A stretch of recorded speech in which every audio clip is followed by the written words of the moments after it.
Kat Miller. Welcome to Passionate Living. Today we have a fun adventure for you. We're going to meet a man formerly of Western New York who lives in Mexico, and he works on all of these incredible real estate projects. And right now he is giving it all up to work and volunteer with an organization called KKIS, Keeping Kids in School. And it is a remarkable group of people, and you're going to hear all about it today. As well, I took an adventure starting in California last year, and in Vegas I went to the NAB show, the National Association of Broadcasting, decided to buy a camera and drive across the country. And today we're going to hear all about that adventure and meet some of the fun people that I started this adventure with in Las Vegas. And throughout this season, we're going to meet all of the extraordinary souls that I met along the way doing just the most amazing passionate living adventures. So get ready for a fun adventure to Las Vegas, Nevada. And remember, what happens in Vegas stays in Vegas. We'll see you there. We were selling organic produce and organic grains, and people said, what does organic mean? I just went over there and started working, and nothing was really getting done because the back room was sort of a billow of smoke knocked on the door. And I told them that they would have to leave. You can't own it, I can't own it. I'm going to start a nonprofit. Louis! So good to see you. Nice to see you. What a joy. It's been a pleasure being with you. All these stories I've heard over the last couple of years of knowing you, and now you're here in Buffalo on one of your visits, and I'm so excited to get to actually interview you and ask you some questions about your amazing life. Because, as you know, our show is Passionate Living, people making a difference with their passions, and you are a poster child for that. Well, I don't know if I could be defined quite as that, but I have had a pretty colorful life. You have. Now tell me, how did you we'll get to what you're doing now with the nonprofit, but in your early days, what kind of got you on the path of being an individual who goes out into the world and makes change? I think the birth was literally Woodstock. When I was a teenager, I went to Woodstock. Right. And found that the camaraderie, or the love, if you will, and the joy not only was around music, but it was about community and people. You know, food was short, you know, any type of beverage was short because no one anticipated 500,000 people in such a small venue. But what happened is people were ripping sandwiches in half, and they were handing them to other people and allowing everyone to eat and to enjoy and not be without.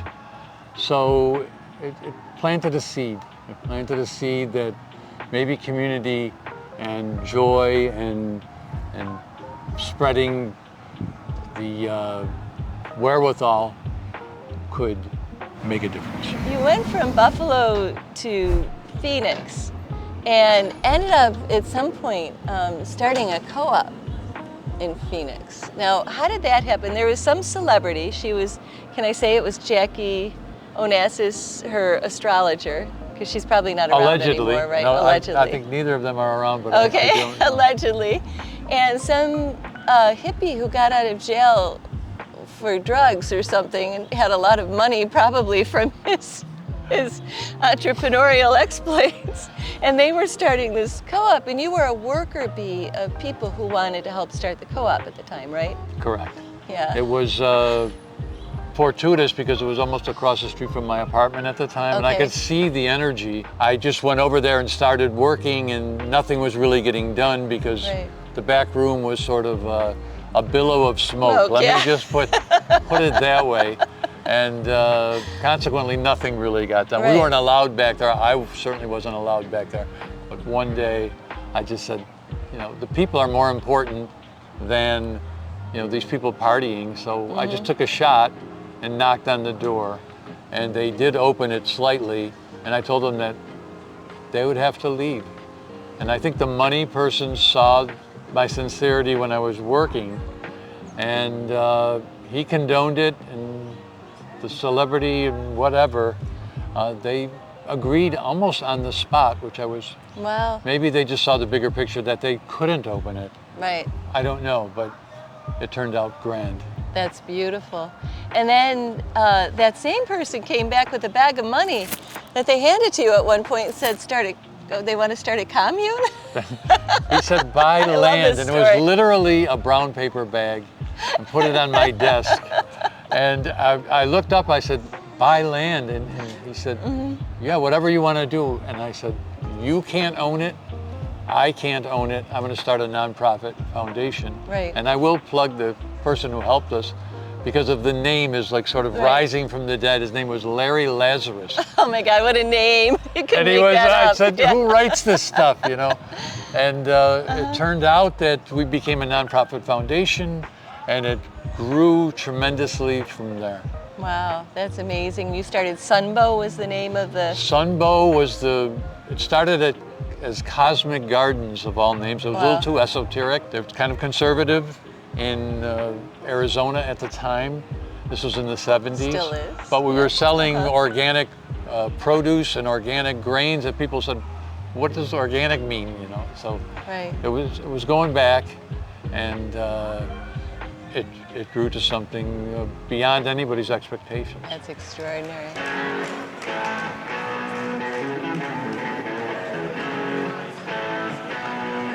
Now the sound is starting to pick up a little bit. We're at Larkinville today. They've got some live music behind us, so hopefully it won't get too loud to finish this interview, and then we'll go hear some beautiful live music.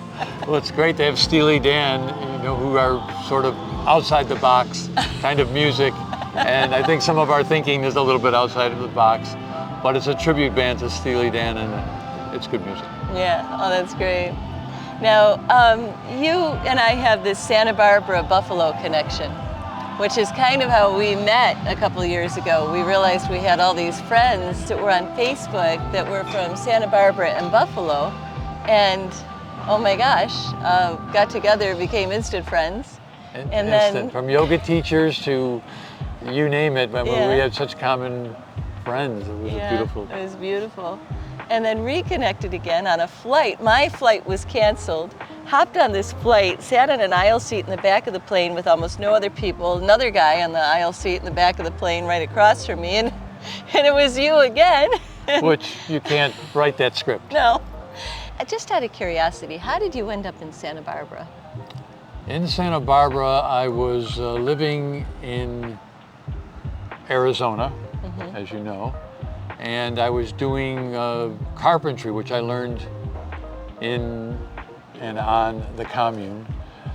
And I had never... The commune that you started, yeah? Yes, I didn't even know what end of a hammer to hold, or my father never taught me what that was. But one of the people in the commune was very talented carpenter, and he was also a mechanic and so on, so he taught me the basics. And then I sort of started remodeling restaurants and schools in Santa Barbara, which my brother had moved there before I arrived, about 3 months before. And then he said, this is paradise, as you well know. Yes, yes, it and is. Wound up, you know, starting to do carpentry there, and during one unfortuitous job, a lot of the building materials fell off the truck and got ruined, and I said, I'm going to law school, I've had it, I'm not going to be a carpenter anymore. So I had to go to undergraduate school and then go to law school in Santa Barbara. And I went at night, and I was sitting in the back, and it's rather affluent in Santa Barbara. And so I would have drywall dust on me, and these people pulled up in their Mercedes and BMWs, and I had a beat-up pickup truck that I parked at the other end of the parking lot. Now, how did you end up in Mexico? I wound up in Mexico via a passion for going down to Mexico when I lived in Santa Barbara, going down that way. And you know, I just started tasting the beauty of the culture, the food, the people, and the children glow. I mean, they glow, and the parents are such good-hearted people, and they they learned to laugh. I have Italian background, and it reminded me of you know, the family situation. Right. And I've always loved that about Mexico, the family and the importance of family and helping each other. And in children and community and elderly, it's just a whole different mindset than we're used to in the States. Truly. I love it. You've developed another passion beyond this. for longer than I've been developing and becoming a hotelier, I've been working with this nonprofit group called KISS, KKIS, Keep Kids in School. One of the few successful 12 years it's been running from a garage. We all talk about garage bands making it big. Well, this was a garage organization helping children where we were stuffing backpacks in 110-degree heat with a very small budget.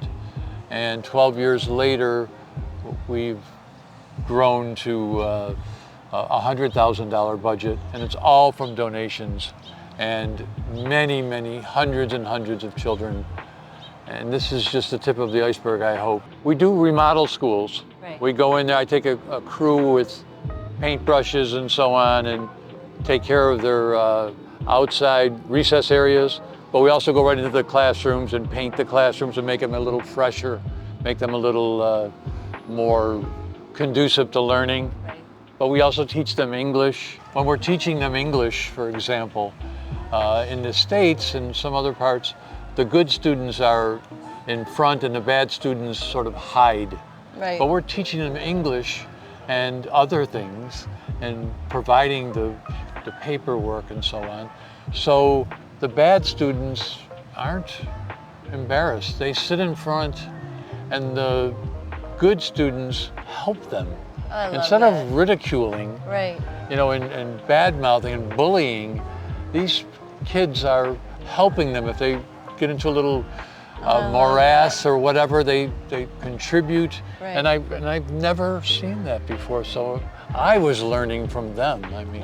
And you do learn from children. Yes, you do, very much. Being around kids has always been rejuvenating and you know, almost by definition. And this was an opportunity. When I first heard about it, I was literally having a beer in a Mexican saloon, and some people were saying, oh, well, tomorrow we're going to go stuff backpacks in a very hot garage. And I said, do you need help? And I really didn't know the people that well, and now we're like very close and kindred, if you will. I love that. So, you know, I got lucky, you know, with education, and education is really important, and that's what KISS is all about. KISS supports education to break the cycle. It breaks the cycle where these children now have an opportunity to a new life. That's beautiful. Oh my gosh, Louis, thank you so much. Thank you for this amazing interview. For the pleasure of being able to get this word out. I mean, if anybody wants to help, you know, the children are children, and children are our future. Yes. They are our future. In Mexico, I'm already working with somebody on a book where this book was going to be in English and Spanish, and we're going to try to get it to other parts of the world. And another very positive group is called Pencils for Promise. Look into that because they've built hundreds of schools from the ground up. And they're sort of my inspiration too. But the founder of this Pencils of Promise is also his brother founded Justin Bieber. Literally being a busker in Canada. And he told the kid at the time, he said, kid, I'm going to make you famous. And since he was the brother of the founder of Pencils for Promise, Justin Bieber does a lot of charity work for Pencils of Promise. So we can all make a difference, you know, even if it's picking up a little bit of trash or recycling. But if you can help children, that's what it's all about. Exactly. Every day, if we do just a little bit, it adds up real quick. It does.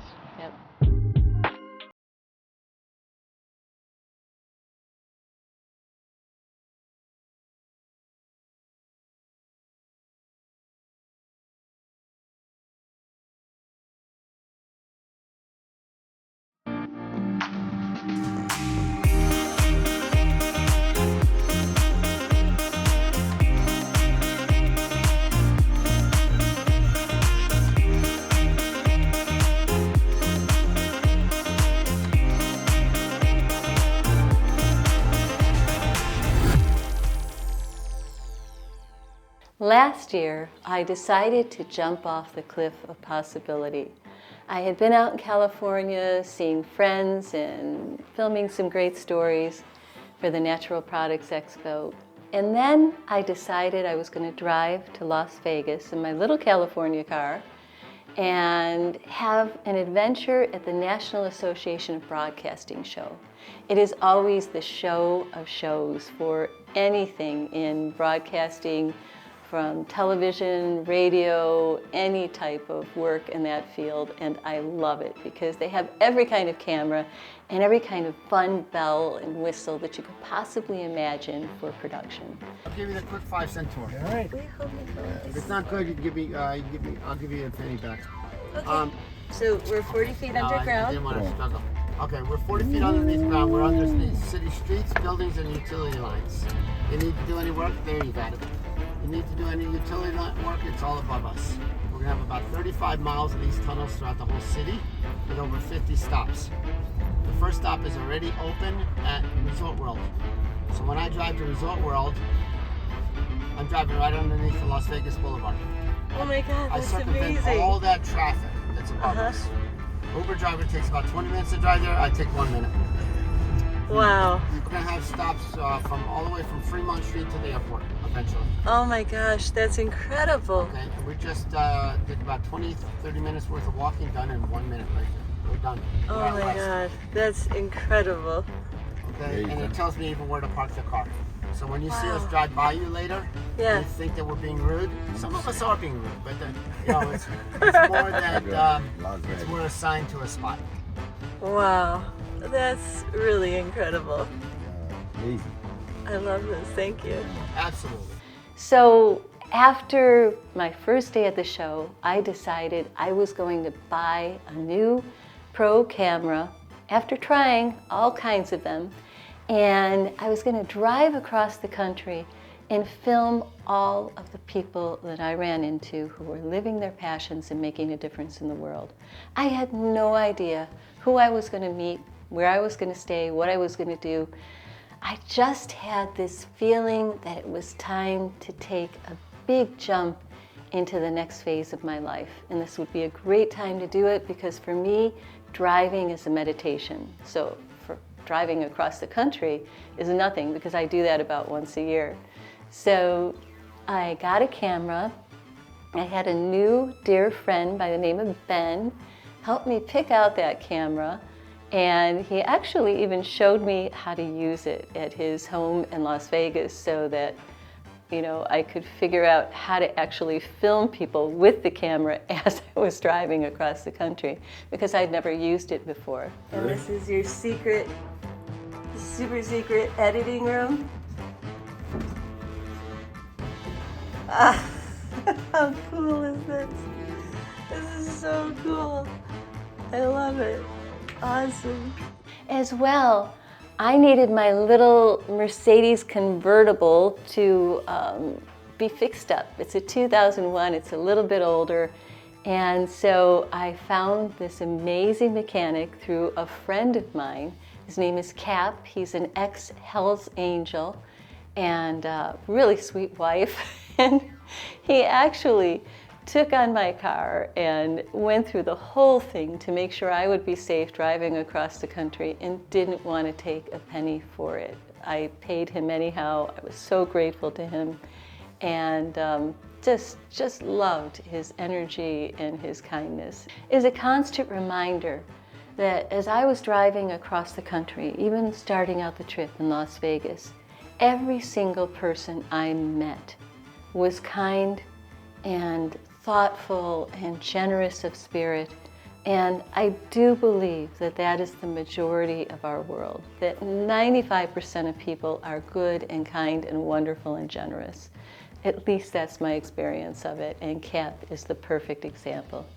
This is Cap, and before I take my cross-country adventure to start season 5 and find people living their passions, you are one of them, and you use your hands to make houses and fix cars. And she told me that? Oh, you I just told took you that. Okay. my car Yes. to the next level. You fixed it. You're my hero. Thank you, Cap. No problem. Anytime. In Las Vegas, Nevada. Or are we technically in Vegas? Or? Okay, we're technically in Vegas yet. Absolutely. Yep, you can see the strip. All right. Definitely. Very cool. Now, as I was jumping off this cliff of possibility, I was joking with my friends, well, what if I jump off and like no net appears, or like I don't sprout wings, or all of those metaphors that people use. Well, while I was at the show, it was perfect because I ran into this one booth that had a green screen and they were showing off their technology, and I actually felt that this was my perfect metaphor, being a tomboy who loved to ride dirt bikes growing up and everything, that I found my perfect metaphor for jumping off the cliff.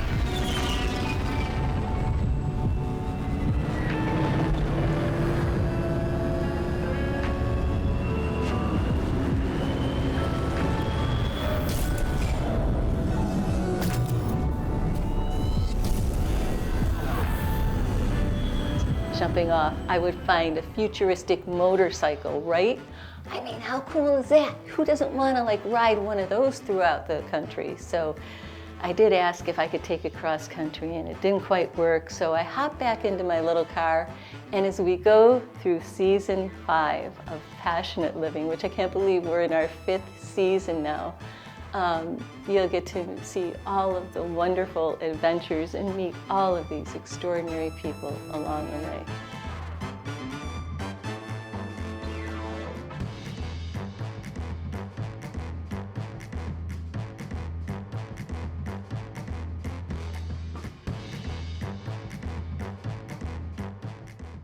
Thank you so much for joining me today on Passionate Living. You can view us every week at these times below, and also on Thursday nights at 8 p.m. Eastern Standard Time on our YouTube channel, Passionate Living TV. And you can also come and visit us on our Facebook page, Passionate Living, Instagram, passionate.living, and TikTok at Cat's Passions. And remember, when you join us on social media, please comment, subscribe, and like us, because it does help us to spread our positive message to the world around us. And remember to reach out at us at the email below with your thoughts and ideas about Passionate Living, because we love to hear from you. This show is for you, to inspire you to live your greatest dreams and to go out there in the world and to shine your own personal light on each and every person around you. Thanks again for joining us, and we look forward to seeing you next week on Passionate Living.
Experience Marban, Western New York's first and only social club exclusively for seniors. Our members receive daily hot home-cooked meals prepared by our caring staff. And our exclusive stylist comes in weekly for members to get their hair done. Connecting with others is one of life's greatest gifts, and days spent at Marban are fun for all of our members and comfort to their families. Call one of our directors to set up a private tour. We can't wait to meet you.